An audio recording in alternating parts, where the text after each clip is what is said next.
Alright, so I was doing an inspection the other day, I guess it was yesterday, and noted so this side looks okay. It's all the way solid right up to the seal. That side has a big old hole in it, so we need to put some fresh U-joints in this little puppy. No idea how tough these are going to be. It looks like it's just a normal C-clip to or a snap ring to hold it in. We'll pull the grease zerk because that makes it easier to drive these all apart. And since we're here, we're going to do both sides of it because I'm only going to tear this thing apart once. I'm also probably going to put a piece of tape on here and mark which way the orientation is on this, so that way we don't get confused for the reassembly. And with that, let's tear into this thing.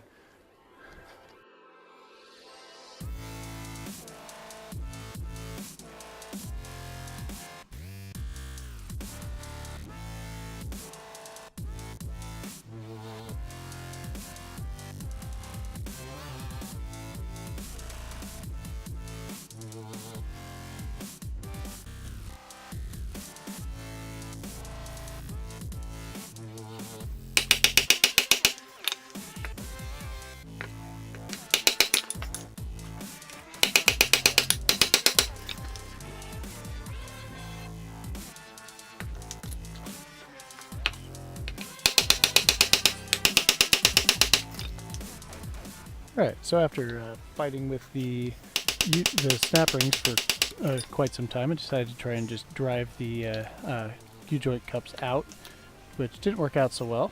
So then I switched over here to the press, which was able to move it one way, but not so much the other. And I decided that that wasn't a good approach either.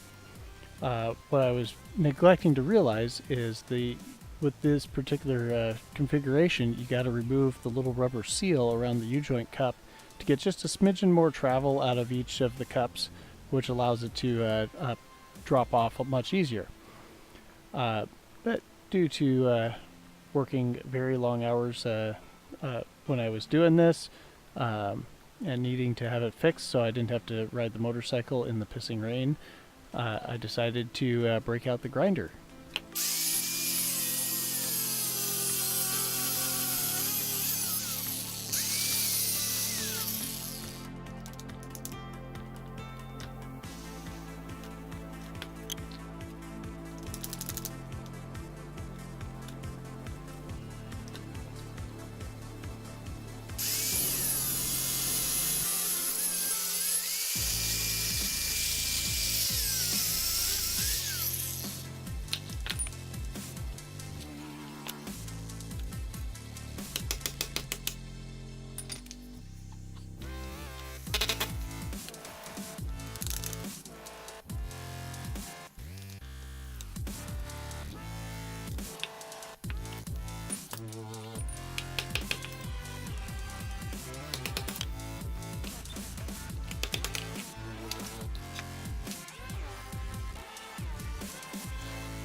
And after beating on this, the little nub of what was left after I ground off the one piece, trying to drive those cups out, I got frustrated and ended up taking the ground up bits of U-joint needle bearings and just packing it into one of the cups just to give myself a little extra distance. This is before I figured out that I needed to remove the little rubber piece. But yeah, once you get one side out, it's really easy to get the other side apart. And now we're going to reassembly.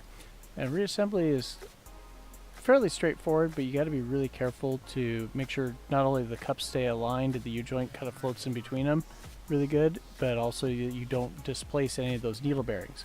The first side went together really nice, and then the second one I ended up having to take one of the cups back off, reload all the needle bearings in place, and then put it back together. And the whole thing's just held together with little clips on the end of the housing there. But yeah, pretty straightforward, just time consuming, and you gotta be really careful and make sure you get good movement out of each side so you don't have any preload on them.